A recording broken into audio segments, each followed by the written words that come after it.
Nah, kedua, ngaku-ngakunya katanya Yesus adalah Allah, tetapi dia sendiri, pendeta-pendeta sendiri dagang. Apakah Yesus Allah? Apakah Gibret mengakui Yesus adalah Tuhannya? Belum tentu loh. Kalau dia mengakui Yesus adalah Tuhan, dia akan jual jam tangannya. Yang paling penting, yang paling penting adalah sadarilah bahwa pencobaan tidak membuat Anda menjadi baik. Pencobaan itu hanya memunculkan watak aslimu. Dan saudara-saudara, begitu watak asli kita muncul, kita tahu betapa bangsatnya kita, bajingannya kita. Kita hadapin, kita mau seperti apa membereskannya. Kita mau bersembunyi atau kita mau teruskan.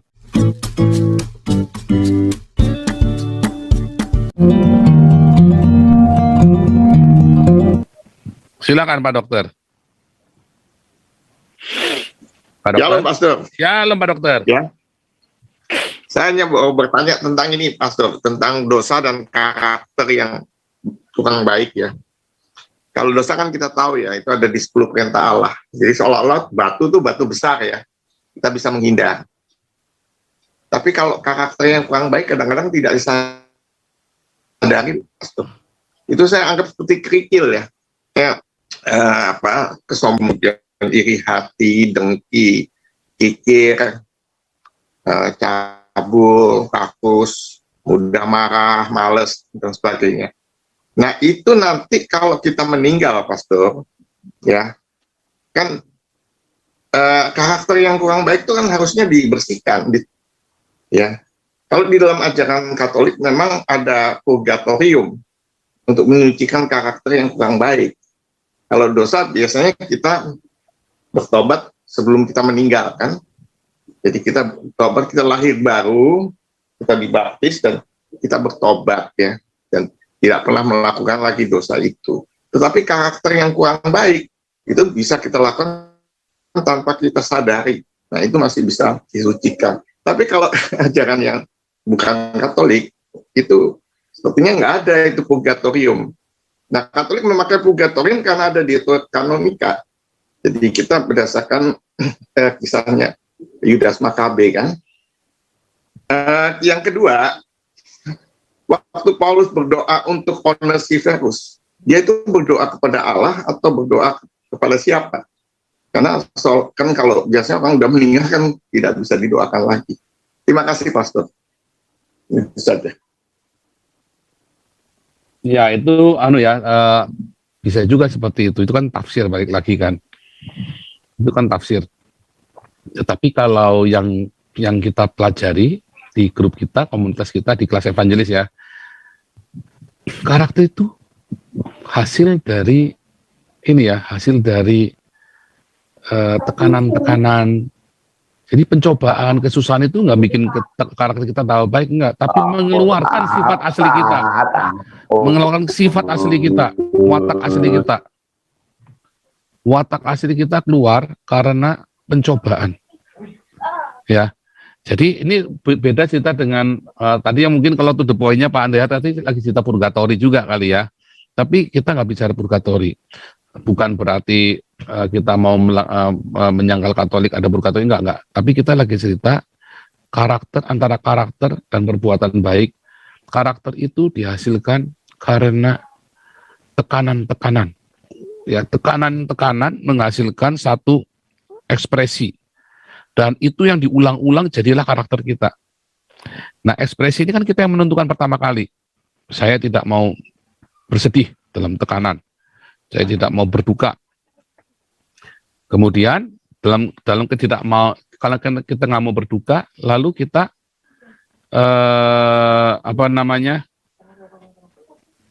istilahnya itu mengeluarkan ekspresi, dan itu berulang-ulang-ulang. Nah, kayak saya kemarin cerita ya, ketika orang fitnah saya, pertama saya ngelawan, tak bales. 2 kali 3 kali lama saya ngerti, nggak boleh dibales. Karena ternyata ada berkat. Pertama kali, sekali, 2 kali, 10 kali, saya ngarepin berkatnya. Lama-lama kalau udah 10-100 kali jadi karakter kan. Setiap kali ada orang ngomong yang baiknya, cuma tak ketawain, ya biasa saja. Akhirnya jadi karakter, karena sudah pola, dan itu Tuhan ajarkan kita. Makanya sampai hari ini masih ada orang fitnah saya, ya. Tapi bukan karena saya belum berubah. Saya sudah tahu Tuhan sudah ubahkan saya. Cuman kan ini saya ngerti. Karena memang supaya jadi karakter. Supaya jadi habit yang baik. Sampai kapanpun nanti, ketika terjadi hal yang seperti itu jadi karakter saya. Tuhan ajarkan kita seperti itu, ajaib ya. Jadi jangan takut dengan penyucian, api pemurnian. Api pemurnian itu kalau orang Katolik percaya itu purgatorik. Kalau saya bilang tidak, api pemurnian itu ada di hidup kita sekarang. Pencobaan kita alami, fitnah, itulah api pemurnian. Sampai kapan? Sampai kita mati. Sampai hari kita mati tadi, itu kita stopnya di situ. Nah, saya berharap ya saudara-saudara, purgatori ini kan kita sama-sama nggak tahu ada apa nggak ada. Tetapi saya kasih tahu Anda, kalau Anda bilang baptisan api, itulah sekarang. Pemurnian itu sekarang. Yang di 1 Korintus 3 ya, orang membangun dari jerami, dari kayu, atau dari perak, atau dari emas. Itu sekarang. Pemurnian itu. Jangan dihindari. Wah, dihindari ya nanti begitu sudah mau mati, ternyata semuanya Anda jadi jerami semua. Anda nggak dapat apa, tetap selamat, tapi nggak dapat apa-apa. Jadi kalau kita mau ya sekarang. Kita minta dimurnikan dari sekarang, kita minta disucikan dari sekarang, ya. Nah, sekarang kita disucikan, dimurnikan. Melalui apa? Melalui pencobaan, melalui orang-orang sumpah serapahnya orang-orang, ya kan? Melalui apa? Kegagalan-kegagalan, kita dimurnikan. Nah, itulah api penyucian kita. Itu yang saya percaya. Tetapi bagi yang berbeda, tapi ya nggak apa-apa, boleh-boleh saja. Tetapi tetap yang namanya perbuatan baik yang dari Roh Kudus itu, buah roh itu dan perbuatan baik itu kan tetap harus kita nyatakan, yaitu kasih itu tadi kan, wujud dari kasih. Karena mustahil orang bilang kasih tapi nggak pernah diakonia marturia, bohong. Makanya banyak orang bilang, wah diakonia marturia nggak boleh pamer-pamerin. Ya, tetapi saya punya kasih loh. Kamu mamer-mamerin, saya juga punya kasih. Kasihmu di mana kalau nggak pernah tunjukkan diakonia dan marturianya? Nah, baliklah kita di pertanyaan yang awal tadi ya, serba salah itu Pak Laptop tadi. Jawabannya memang serba salah. Kalau dia hidup dalam retorika. Kalau saya hidupnya nggak retorika, jadi saya bilang, ya ini diakonianya. Nggak retorika saya ya. Kalau orang, wah pamer-pamer, nggak urusan. Emang lu siapa menghakimi saya? Kan begitu kan kita jawab. Emang kamu siapa menghakimi saya? Emang gua pikirin kamu ngomong. Nah, pada kenyataannya orang-orang ini ketika ditanya, kan nggak ada buahnya. Kayak kemarin saya bilang, banyak saya sudah melakukan, bohong mana ada. Kalau sama saya jangan beretorika. Kan saya jawabnya yang paling penting, yang paling penting adalah sadarilah bahwa pencobaan tidak membuat Anda menjadi baik. Pencobaan itu hanya memunculkan watak aslimu. Dan saudara-saudara, begitu watak asli kita muncul, kita tahu betapa bangsatnya kita, bajingannya kita. Kita hadapin, kita mau seperti apa membereskannya. Kita mau bersembunyi atau kita mau teruskan. Atau kita mau rubah, mau respon-respon yang benar. Nah, makanya harus baca firman Tuhan, harus baca Alkitab, supaya respon kita benar, dan berbuat baik. Sebanyak mungkin berdiakonia, bermarturia, supaya kita nanti paham. Karena nanti Tuhan akan dalam perbuatan baik itu tiap hari, nanti kita akan menjadi rema. Nah, kalau bahasanya kan perbuatan baik, tapi kalau bahasa saya itu berbuat kasih itu tadi, tinggal di dalam kasih Tuhan. Sekuat tenaga, berdiakonia dan bermarturia, sekuat tenaga yang kita bisa.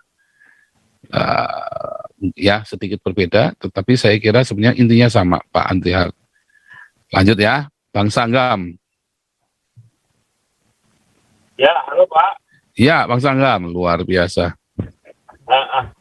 Ini Pak tadi dikasih tahu bahwa yang penting agak menarik bagi saya dan jadi pertanyaan, penting kan dasar keselamatan kekristenan adalah mengakui sebagai Tuhan dan Juru Selamat. Oke, Katolik juga percaya demikian, bahkan lebih banyak karena melakukan diakonia. Tapi Yehova juga percaya dengan syarat itu. Pertanyaan saya adalah, apakah kalau mereka percaya dan tambahkan doktrin, apakah bisa membatalkan keselamatan itu? Contoh, Katolik masih percaya api penyucian, masyarakat dan lagi ke surga. Yehova dia bukan percaya Tuhan, tapi dia nggak percaya dia Allah. Dengan secara tidak langsung dia mengkerdilkan Yesus, dan dia bisa masuk menghujat Roh Kudus. Karena kebetulan orang-orang saksi Yehova di Indonesia Mereka rata-rata termasuk keluarga saya. Ketika mereka sudah saksi Yehova, penderitaan mereka luar biasa dan beda dengan penderitaan orang Kristen biasa, Pak. Demikian. Jadi pertanyaannya, apakah syarat keselamatan ditambahkan dengan doktrin tadi membatalkan keselamatan itu? Demikian, Pak. Saya nggak setuju dengan tadi ya, bahwa saksi Yehova penderitaannya lebih dari kita. Nggak juga, sawang sinawang semua. Karena saya banyak kenal saksi Yehova yang baik-baik juga banyak. Ya, banyak ya. Jadi itu kita nggak bisa, wah itu harus risetnya benar-benar itu.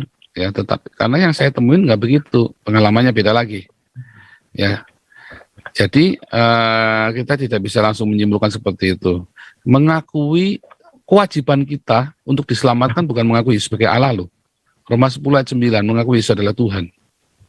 Itu yang nggak boleh diganggu. Masalahnya orang Kristen saja banyaknya tidak mengakui Yesus adalah Tuhan kita loh. Pendetanya Tuannya. Coba kalau Yesus dihujat semua diem aja. Kalau pendeta dihujat, wah sumpah serah apa kayak mau bunuh, wah pokoknya kayak halal darahnya Paulus sang. Ya kalau Philip Antova saya senggol, apa Gilbert saya senggol, wah pengikut-pengikutnya buser-busernya, wah halal darahnya saya pokoknya. Yesus dihujat tiap hari, nggak ada yang ngomong, nah kan repot kan.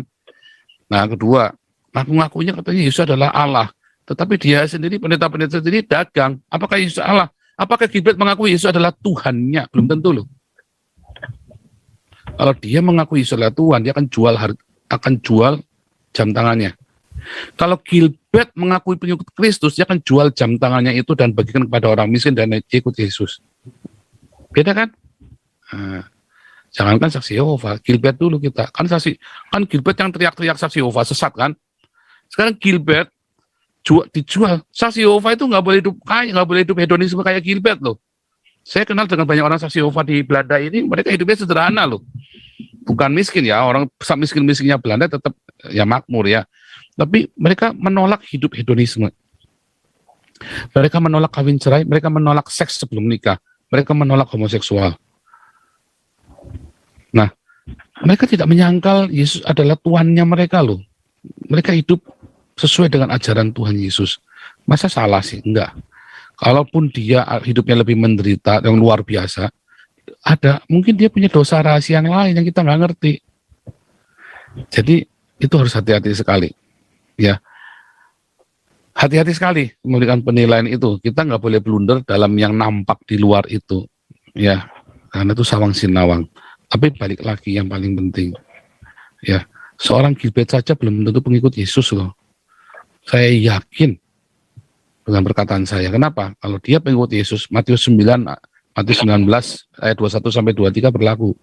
Kalau kamu mau ikut aku, jualah segala hartamu dan ikutlah aku. Loh, Pak Paulus sudah? Oh, saya sudah. Saya sudah melakukan.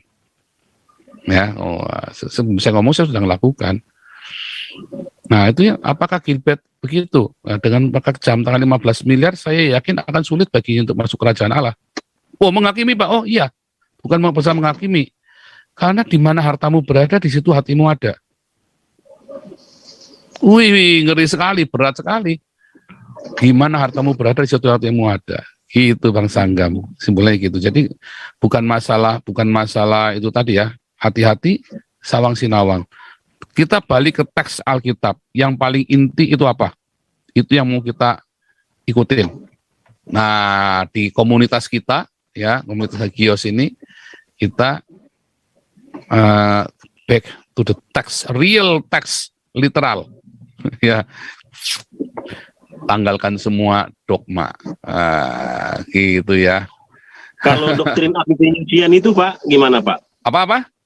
Doktrin api penyucian. Jadi tadi udah saya bilangin tadi kan, api penyucian sekarang pencobaan yang kita alami itu api penyucian. Kalau bagi orang Katolik kan purgatori, ya nggak apa-apa, kan itu kan ininya mereka sendiri. Karena mereka dasarkan dari 1 Korintus 3, ya. Kita semua pekerjaan kita akan diuji dengan api. Buat mereka itu adalah purgatori. Di dalam Makabe juga disebutkan mereka melakukan doa kepada mendoakan orang-orang yang meninggal, pahlawan-pahlawan mereka, karena dianggap mereka itu masih dalam perjalanan kan. Dalam Makabe, 2 Makabe itu kan ditulis juga. Ya boleh-boleh saja, tetapi tidak tertulis jelas bahwa itu purgatori loh di dalam Makabe. Dan di dalam 1 Korintus 3 juga tidak disebut jelas bahwa itu purgatori. Itu kan purgatori kan konsep dari agama-agama dunia ini.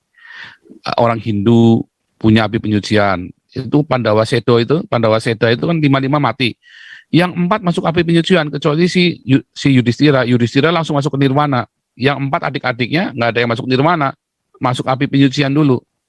Nah kalau saya tidak percaya itu, api penyuciannya di dunia ini.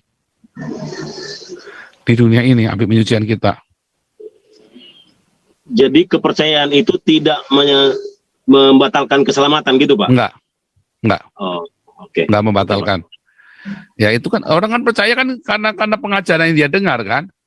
Jadi tidak membatalkan. Yang membatalkan keselamatan kalau dia menolak untuk percaya Yesus adalah satu-satunya penguasa hidupnya dan dia tidak mengampuni musuh-musuhnya.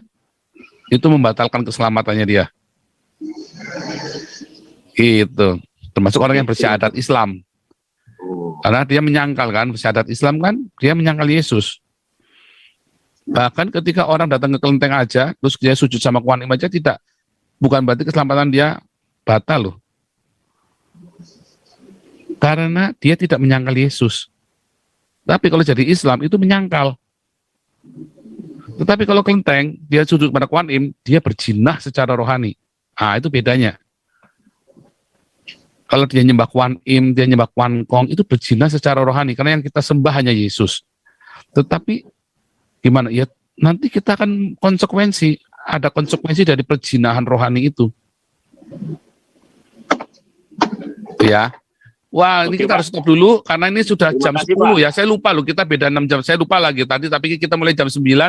Ternyata kita malah kebablasan jam 10 sekarang ya di sana ya. Minta maaf ya.